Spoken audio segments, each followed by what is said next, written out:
Oh, happy day. It is such a joy to celebrate CRLT's 50th anniversary with so many friends and colleagues. This is a celebration not only of CRLT, but more importantly, of the development of university teaching centers. In 1962, the University of Michigan established the very first teaching center in the world, and we are very proud of the role that CRLT and the University of Michigan have played in spawning the establishment of teaching centers all over the country, all over the world. In the United States, there are now more than 1,000 teaching centers, and you will find them on all kinds of university campuses. You'll find them at community colleges, at liberal arts colleges, at comprehensive universities, at research universities. Interestingly, it is research universities that most often have teaching centers. In fact, more than 3/4 of the research universities in this country have a teaching center. In addition, we know of several hundred teaching centers on campuses abroad as well, again, especially at research universities. And we feel that CRLT has helped to create this new profession. There must be many people in the room who aren't really sure what a teaching center does, may know one thing but not be sure what the whole elephant looks like. Because, of course, it's a relatively new profession. Most teaching centers have been established just in the last 10 or 20 years. A teaching center's job is to improve student learning on our campuses. People who work at teaching centers are often called faculty developers. And faculty development is what we most often call this profession. But that really is a misnomer for a couple of reasons. First, we do not work on and develop our faculty colleagues. Rather, we work in partnership with them, in support of them. They are brilliant people who serve on our faculty at the University of Michigan and our graduate students here. It is a real privilege for us to be able to work with people of this caliber every day. The second reason why faculty development feels like a misnomer is that pedagogical improvement is only part of what CRLT does. We also work on curricular reform, and we work on building more sense of community on this campus among the diverse students in our classrooms and among our diverse faculty and graduate student population. There is something else you should know about teaching centers. We often stay in the shadows. At CRLT, half of our work is university-wide. It consists of things like grants competitions, large programs, publications, our website, consultations for any instructor who wants one. But the other half is done specifically at the request of deans and department chairs and other faculty leaders. And it is discipline-specific work. It is designed to accomplish the goals that these leaders have articulated. Naturally, the academic leaders who request help from CRLT deserve credit for taking the initiative to improve pedagogy and curriculum and taking the responsibility to implement and lead the improvements that they desire. When the dean requests that CRLT design a teaching academy for new faculty, the dean should have the credit, not CRLT. When the department chair requests that CRLT assess student learning in her department or help revise the curriculum, obviously it is the department chair who deserves the credit, not CRLT. Teaching center people are the enablers. We're the facilitators. Many of you will remember a recent corporate advertising campaign that used the slogan, "We don't make a lot of the products you buy, we make the products you buy better." Similarly, teaching center staff do not themselves teach Michigan students or create the curriculum, but we feel that we are making the teaching and the curriculum better. We are operationalizing good ideas. We offer insights and inspiration about substance and about process. We offer lit reviews. We collect and analyze data. We plan the programs, like this one, and retreats where faculty do the decision-making. And then we design the mechanisms for faculty to disseminate their good ideas beyond their school or college. We are often the difference between something that is just a good idea as opposed to a good idea that has been implemented and shared on this campus and elsewhere. We are often the difference between a one-time improvement for one faculty member or one academic unit versus an institutionalized improvement that is systematic and lasts a good long time. But it is really unusual for a teaching center to take center stage. That almost never happens, and that's why today is so exciting for us. We're not used to this. I want to share this spotlight with my wonderful peers from other teaching centers, 52 of whom have honored us by coming to Ann Arbor to celebrate our anniversary today, because, of course, it's their anniversary too. We learned in conversations with them last night that these teaching center colleagues share a sense of hopefulness and anticipation that we also feel at CRLT. They reported that there's been more discussion about teaching on their research campuses in the last few months than they'd heard in 2 decades before that. The momentum for educational improvement has been building across the country and building very fast. On pages 14 and 15 of the program, you will see the names of the people who are here, and I'd like to introduce them to you. First, the Ivy Plus schools, by which we mean the whole Ivy League plus MIT, Stanford, and Chicago. CRLT has been included in this consortium since its formation by Princeton in 2002. Would our colleagues from the Ivy Plus schools please stand so we can welcome you?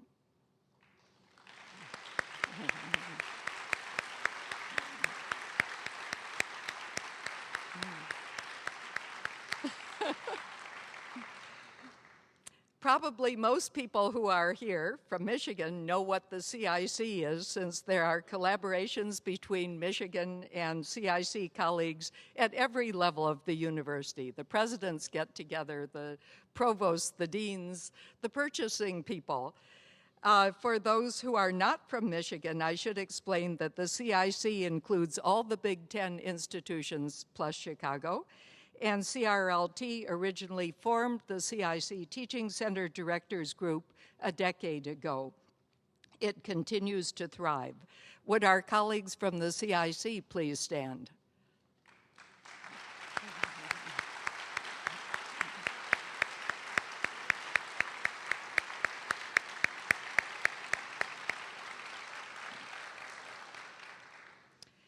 We also have a large number of Michigan universities here, our neighbors represented in the audience today. Would our colleagues from other Michigan colleges and universities please stand?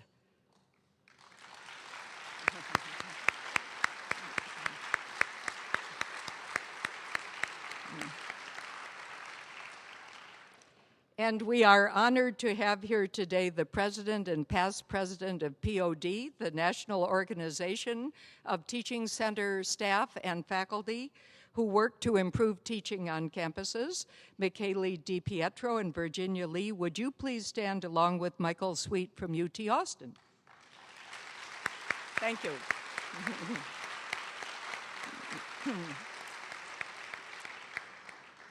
Next, I'd like to introduce the members of the Advisory Council of the U of M Center for Engineering Diversity and Outreach. They are corporate and educational leaders who are honoring us with their presence today. Would they stand too, please?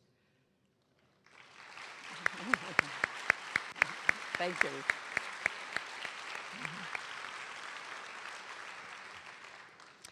And now the most important people. I want to introduce all of my CRLT colleagues. They are the talented people with whom I have the joy of working every day. Their names appear on page 13 of this program. I cannot imagine a more capable, energetic group of people. They share a deep commitment to CRLT's mission. We are lucky to be people who can live our values every day as we work to improve student learning on this campus. Would the CRLT staff please stand?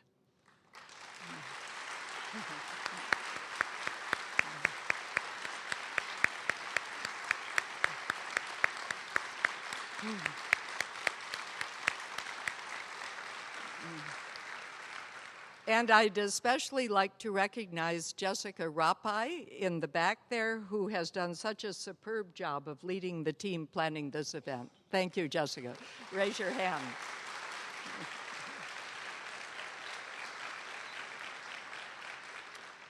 Now it is my pleasure to introduce our Provost and Executive Vice President for Academic Affairs. Phil Hanlon is a Thurnow Professor.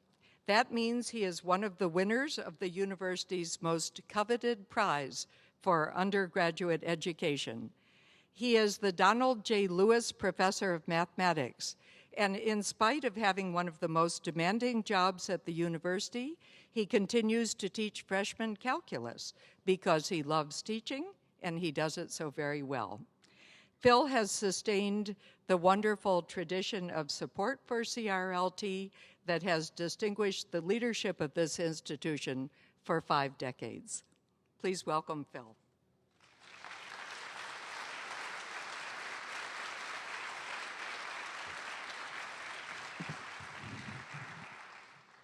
Well, thank you, Connie, and let me also welcome our out-of-town visitors to campus. It's great to have all of you here for this celebration. I distinctly remember the first time that I heard the acronym CRLT. I was, at the risk of dating myself, I have to confess it was 25 years ago. I was a fairly new associate professor on campus, and I'd gotten a grant to develop an innovative way to teach first-year mathematics. And this grant came with a stipulation that my course be evaluated by CRLT. So I was deeply suspicious of this organization. What could they possibly know about math or about what I'm trying to accomplish with this new approach, I thought. And so as the day of the mid-term evaluation came, I got more and more nervous. Finally, the big day came, and that's the day that I turned from a skeptic to a lifelong advocate for CRLT. Not only, I guess I don't remember the name of the person who did the evaluation, but I will never forget the conversation we had after she observed my class and met with my students. Not only did she completely get what I was trying to do in the class, but she had just amazing insights in the way I was organizing the course, delivering the material, and the way my students were perceiving and learning. So, as I said, that was the day that I changed completely.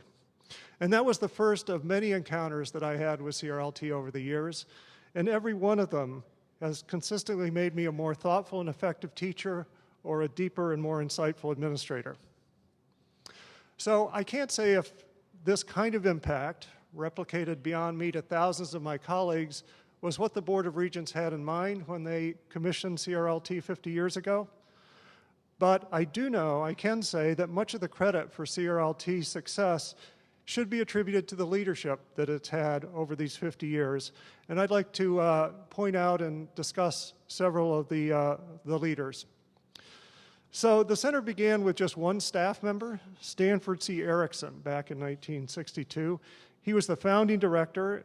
We recruited him from Vanderbilt, and he directed from 1962 to 1973. Unfortunately, Professor Erickson passed away in 2000, but as director, he wrote the memo to the faculty, a monthly newsletter on teaching distributed around the world, and during his tenure at CRLT, they offered their first instructional workshops for faculty. James Kulick was the next director. He was interim director from 1973 to 1975, and he also directed our Office of Examinations and Evaluations for over 30 years. During Jim's time, CRLT published the CRLT reports on instructional research and started the student rating system at U of M, which is what the Office of Examinations and Evaluations conducts. We're being stood up today by Jim. He's in Massachusetts, enjoying the company of a newly born grandson. But we are lucky enough to have two former directors with us today, and I'd like to introduce them. And I'd ask you to stand. Bill McKeechee, Professor Emeritus of Psychology.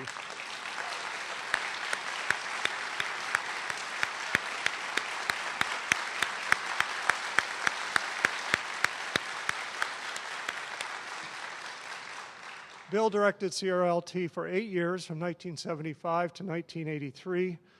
Bill's book, Teaching Tips, which is now in its 14th edition, is the most widely read book on teaching in the world. During Bill's tenure, CRLT began providing grants through the Faculty Development Fund for Teaching Innovations and started orientation programs for new TAs and faculty. Don Brown, Professor Emeritus of Psychology as well. Don, you want to...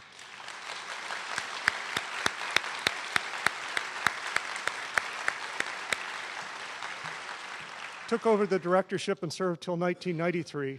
And under his leadership, CRLT began publishing its occasional paper series and guidebook for GSIs, developed its first workshops for international GSIs, and offered its first midterm student feedback services, all of which continue today.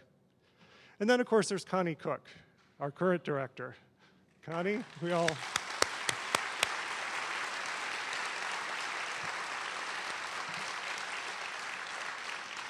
So Connie, under her leadership, there have been many amazing additional innovations.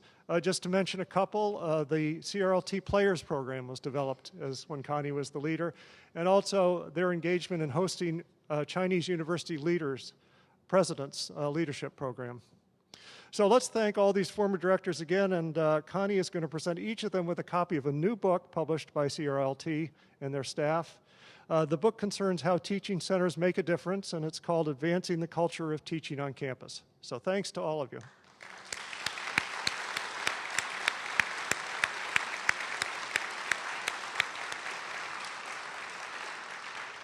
So just to conclude, I want to change from looking backwards to looking forward for a second, anticipating some of the remarks that President Coleman will make in a minute. In some ways, the issues we're facing today are exactly the same ones that the Faculty Senate pointed out 50 years ago when they recommended the creation of CRLT. How to use technology in the classroom, how to best train rookie instructors, how to support interdisciplinary teaching collaborations. But in other ways, we are right now in a period of profound change in higher education. And why is that? It's because the external context, the world around us, is changing so rapidly. Everything about the way we conduct our lives has changed over the last 15 years due to IT, and higher education is no different. But also, the U.S., over much of CRLT's 50 years, was a beacon of stability and prosperity. It was the world's unique economic superpower. That's changing. Our graduates are going to enter a world with much more volatility and complexity, much more uncertainty. They're going to enjoy a much more diverse workplace and a much more global workplace. And so for our graduates, the world holds unprecedented challenges and opportunities right now. To be successful leaders in this world, our students are going to have to still maintain the traditional markers of an education. They're still highly relevant: critical thinking, good communication, broad knowledge of the world, quantitative reasoning, appreciation of the arts, humanities, and scientific method, and I could go on and on. But today's graduates need more. They need to have the confidence and the experience to take risks and to innovate. They need to be able to work effectively with people who are much different from themselves and in settings that are unlike any they've experienced before. And they need to be lifelong learners and know how to reinvent themselves. And these new skills that I just rattled off, they aren't so easily learned by sitting in a classroom and having someone talk to you. You have to get out and do things. We need new modes of instruction. Earlier this week, I heard Chancellor Phyllis Wise from the University of Illinois say that we need to bring much more engagement and discovery into our teaching. And so as our faculty design the future of student learning, we're going to need CRLT more than ever to support and evaluate their efforts. And so to Connie and the excellent staff of CRLT, for today, sit back and bask in our congratulations on a job well done. Tomorrow morning, get up, fasten your seatbelts. We got a wild ride ahead. Thank you very much.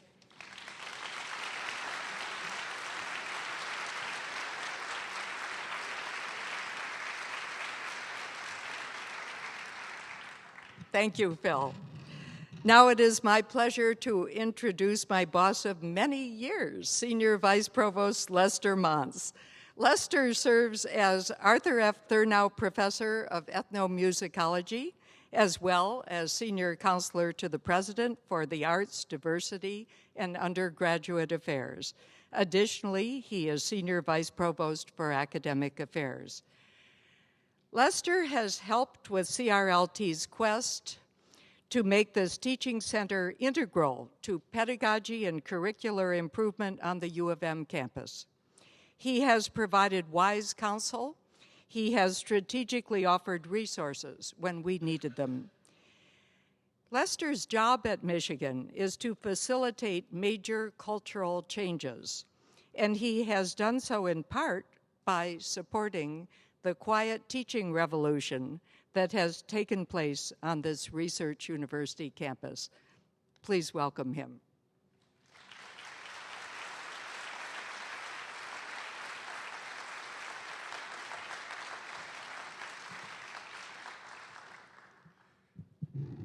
Thank you, Connie, and good morning to you all.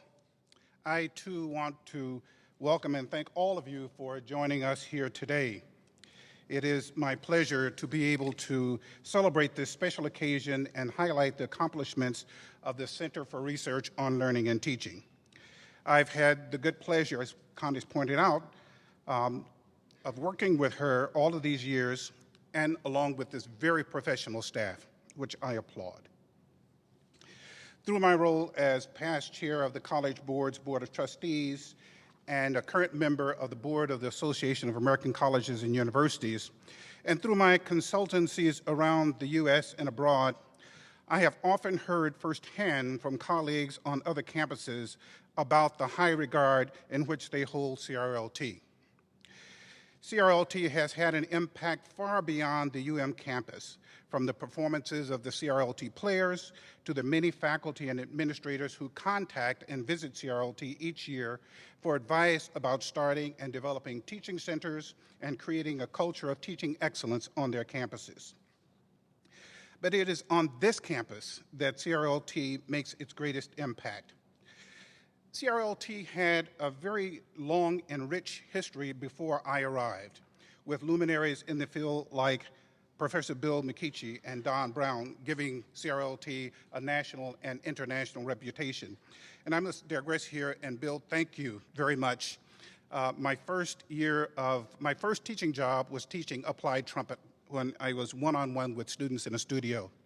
But when I finished my PhD and I was faced with teaching 100 students in a world music class, I couldn't put a trumpet in each one of their hands and say, okay, we're going to do it this way. So your book, Teaching Tips, came in very, very handy. And Don, I will never forget your lecture to the ROTC cadets, reminiscing and talking about your experiences as a buck private during World War II. And it was very eye-opening experience for me, and it was a wonderful lecture. So I want to thank both of you personally for all that you have contributed to CRLT and the University of Michigan. Now, where was I?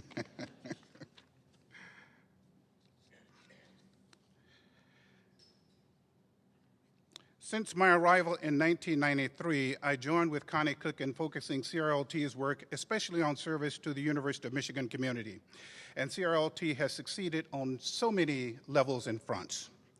In 1994, one of the first new additions to CRLT's array of programs and services was a component on multicultural teaching and learning, which continues today as part of CRLT's mission. The development of that program coincided perfectly with the Association of American Colleges and Universities' ambitious national initiative titled American Commitments, Diversity, Democracy, and Liberal Learning. Michigan continues to reap benefits from the foundational work of that grand initiative, and we're happy to have Carol Schneider here. Carol, there she is. You will hear from her later. Given the well-deserved reputation on campus for the high quality of CRLT's work, when the president or provost wants to have something done really well, we often rely on Connie and the CRLT professional staff to do it. Most prominent among those efforts has been support for President Coleman's collaboration with Chinese higher education. Over the past 7 years, CRLT has hosted well over 100 presidents of the most highly ranked Chinese universities for workshops on creating world-class research universities and developing teaching centers and improving pedagogy. In collaboration with the Provost's office, CRLT hosts semi-annual Provost seminars on teaching, which it has done for the past 15 years, and organizes the Provost Campus Leadership Program, which provides professional development for both new and continuing department chairs and associate deans.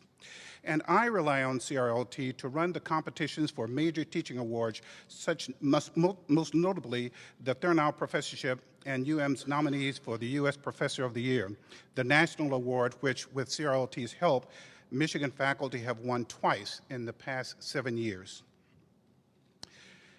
Michigan is a large, decentralized university, so it is a tribute to the CRLT staff that they have been able to customize their work to suit the needs of so many schools and colleges and work closely with the deans and department chairs to help implement their teaching and learning priorities.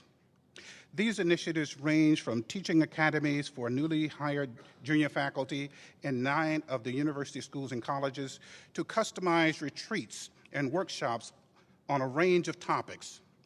CRLT staff have also assisted with the assessment of student learning and curriculum revision that occurred in 17 schools and colleges and 15 departments in our liberal arts college this past year alone.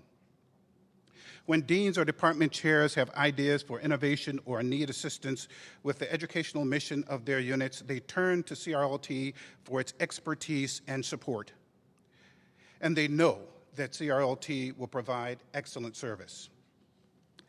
Just as important as these institutional level achievements are, I find it particularly gratifying to see the contributions CRLT makes to the success of individual faculty members and graduate students who take advantage of CRLT services. Each year, I read the case books for tenure and promotion, which contain faculty members' statements on teaching or an accompanying letter from the dean or department chair acknowledging CRLT's active engagement in the faculty members' performance in the classroom, lab, and studio. Many of the faculty innovations we take for granted now, such as the use of personal response systems, these clickers, receive their initial funding from CRLT. CRLT distributes more than $320,000 in grants to 100 faculty members each year. That's really wearing on my budget, Connie. But all for a great cause. Thank you. And graduate students regularly report that their participation in CRLT seminars and joint programs with the Rackham School of Graduate Studies, such as the Graduate Teaching Certificate Program and the preparing future faculty programs, graduate students consider these key factors in helping them secure faculty positions upon completion of their degrees. Perhaps most importantly, Michigan students benefit when their instructors work with CRLT to innovate and improve the learning environment. Just one example of the extent of CRLT's impact on student learning is that over 10,000 students in more than 400 courses each year take part in the midterm student feedback sessions, giving CRLT consultants constructive suggestions to convey to instructors about how to improve courses for themselves and future cohorts of students. And I cannot talk about CRLT without saying a word about the CRLT players.